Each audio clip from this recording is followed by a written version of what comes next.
नमस्कार दोस्तों, आज हम बात करेंगे एक ऐसे सामाजिक मुद्दे के बारे में जो हमें एक समाज के रूप में गहरा सोचने पर मजबूर करता है। बलात्कार। Badlapur sexual assault. क्या स्थिति है भारत देश में, जहां पर ऐसी घटनाओं के बाद केवल मोमबत्तियां जलाकर, मोर्चे निकालकर और गुनहगारों को गालियां देकर अपना गुस्सा व्यक्त करते हैं। और ऐसे ही अनेक घटनाओं में सिर्फ यही होता आ रहा है। एक दौर ऐसा भी था जब छत्रपति शिवाजी महाराज के प्रशासन में ऐसे बलात्कारियों के हाथ पैर छाटकर बीच चौराहों में रख दिया जाता था, क्योंकि आगे चलकर किसी ने ऐसा करने की कोशिश की तो उसका अंजाम भी ऐसा ही होगा। National crime record bureau report 2022 के अनुसार भारत में 31,516 रेप के मामले दर्ज हुए हैं। यानी कि आप कह सकते हैं कि हर दिन एवरेज 80 से ज्यादा बलात्कार के मामले दर्ज होते हैं। भारत में बलात्कार जैसे अपराधियों के लिए अनेक सख्त कानून बनाए गए हैं, लेकिन कई बार कानून के रखवाले जो इन कानून को लागू करने के लिए जिम्मेदार हैं, वह अपने कर्तव्य में असफल दिखाई देते हैं। हाल की घटना बदलापुर महाराष्ट्र में एक 24 साल के अक्षय शिंदे नामक व्यक्ति पर आरोप है कि उसने 4 साल की बच्चियों के साथ शारीरिक हिंसा और उनका बलात्कार किया। उन लड़कियों के माता पिता की एफआईआर 12 घंटे की देरी से रजिस्टर की गई, लेकिन जिन लोगों ने इस घटना का निषेध मोर्चा निकालकर निषेध किया, उन्हें 24 घंटे में ही पुलिस ने गिरफ्तार कर लिया। इस प्रकार की पुलिस कार्रवाई पर बहुत आक्रोश फैल गया था। इसी तरह से कोलकाता में हुई एक निंदनीय घटना जिस पर पूरे देश में आक्रोश फैल गया था, आरजी कार मेडिकल कॉलेज में हुई रेप मर्डर केस में भी पुलिस प्रशासन की कार्रवाई पर अनेक सवाल उठाए गए। अनेक न्यूज चैनल और न्यूज़पेपर में ऐसा बताया गया कि इस मामले में 14 घंटे देरी से एफआईआर रजिस्टर की गई। दिल्ली से 200 किलोमीटर की दूरी पर उत्तर प्रदेश के हाथरस जिले में एक 29 साल की लड़की पर सामूहिक अत्याचार हुआ। इस केस में उत्तर प्रदेश पुलिस और जिला प्रशासन पर अनेक न्यूज़पेपर द्वारा यह आरोप लगाया जाता है, जिस लड़की पर अत्याचार हुआ था उसकी डेड बॉडी को बिना घर वालों की इजाजत से जला दिया गया। निर्भया रेप केस 2012, जिसमें वो मां अपने बेटी के लिए न्याय मांग रही थी, उसे पूरे 7 साल के लंबे कोर्ट ट्रायल के बाद न्याय मिला। वो 4 दोषी अक्षय ठाकुर, विनय शर्मा, पवन गुप्ता और मुकेश सिंह को फांसी की सजा सुनाई गई। ऐसी ही अनेक घटनाओं में से एक है 1972 में घटी एक महत्वपूर्ण घटना, जिसमें एक आदिवासी युवती जिसे मथुरा के नाम से जाना जाता है, उसके साथ पुलिस हिरासत में ही बलात्कार का कथित आरोप लगा। यह घटना 26 मार्च 1972 को महाराष्ट्र के चंद्रपुर जिले के देसाईगंज पुलिस स्टेशन में हुई थी, जहां मथुरा के साथ पुलिसकर्मी गणपत और तुकाराम द्वारा बलात्कार किया गया था।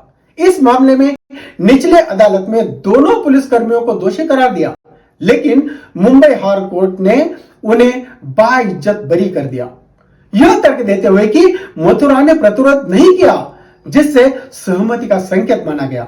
अब यह निर्णय व्यापक विरोध का कारण बना और अंततः मामला सुप्रीम कोर्ट तक पहुंचा। सुप्रीम कोर्ट ने भी पुलिस कर्मियों को बरी कर दिया। इस सुप्रीम कोर्ट के नतीजे पर देश भर में आक्रोश फैल गया था।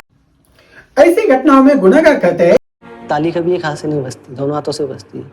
ये चीज देखी जाए, अगर कोई शरीफ लड़की होती है रात को 9 बजे मतलब नहीं घूमती है, लड़के भी उतने उससे ज्यादा जिम्मेदार है रेप के लिए, नहीं लड़के हैं उससे ज्यादा। क्या इंसान होने के नाते पर भी लड़के और लड़कियों के लिए अलग नियम, यह सही है? बिल्कुल नहीं। जितना अधिकार पुरुषों का है, उतना ही बराबर का अधिकार महिलाओं का भी है। आज के दौर में पुरुषों के कंधों से कंधा मिलाकर महिलाएं चलती घर गृहस्थी में अपना योगदान देती है और उनसे बस यही अपेक्षा करती है कि पुरुष उनकी रिस्पेक्ट करे और उन्हें कोई वस्तु न समझा जाए। दोस्तों, दिल दहल जाता है जब बात अपनों पर आती है। जिस न्याय व्यवस्था और पुलिस पर हमारा विश्वास रखते हैं, उन पर कई सवाल उठाए जाते हैं। लेकिन जॉर्ज मैकडोनाल्ड अपनी किताब द गोल्डन की में लिखते हैं कि द गोल्डन की कैन ओपन एनी डोर। इसका मतलब पैसों से कुछ भी साध्य किया जा सकता है।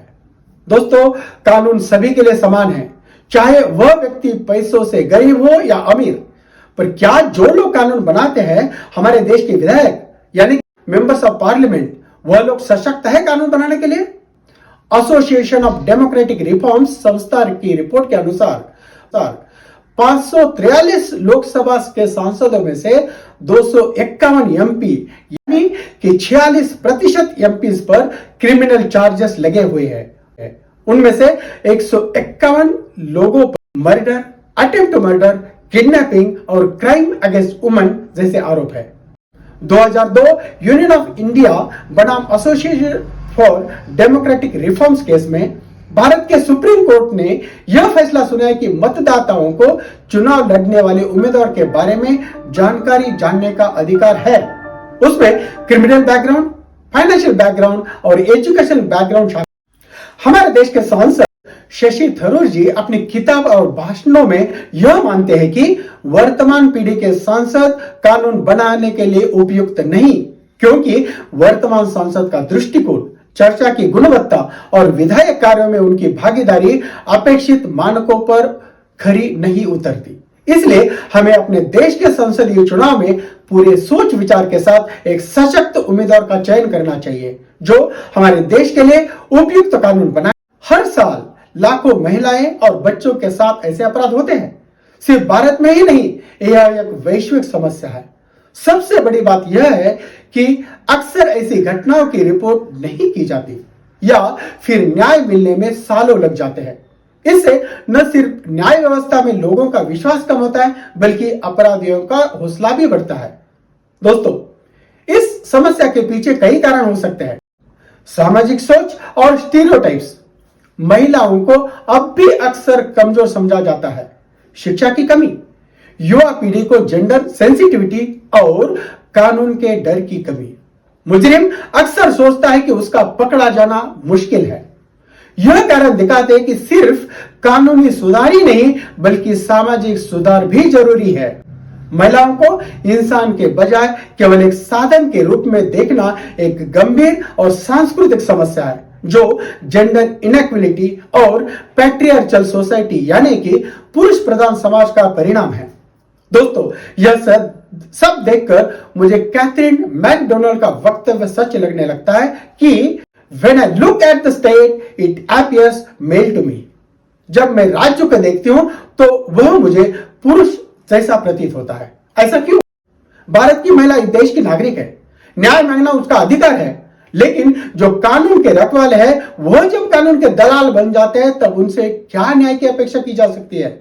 मेरा सवाल है आपसे, क्या आप ऐसी घटनाओं का समर्थन करेंगे? पुरुष अपने सुख के लिए महिलाओं का शोषण करते हैं, जिनसे बेबस होकर कुछ महिलाएं जीवन त्याग देती है, तो कुछ महिलाएं अपने आप से हार जाती है और समाज के ताने सुनकर अपने आप को कोसती है कि क्यों मुझे स्त्री का जीवन मिला, मेरा क्या कसूर।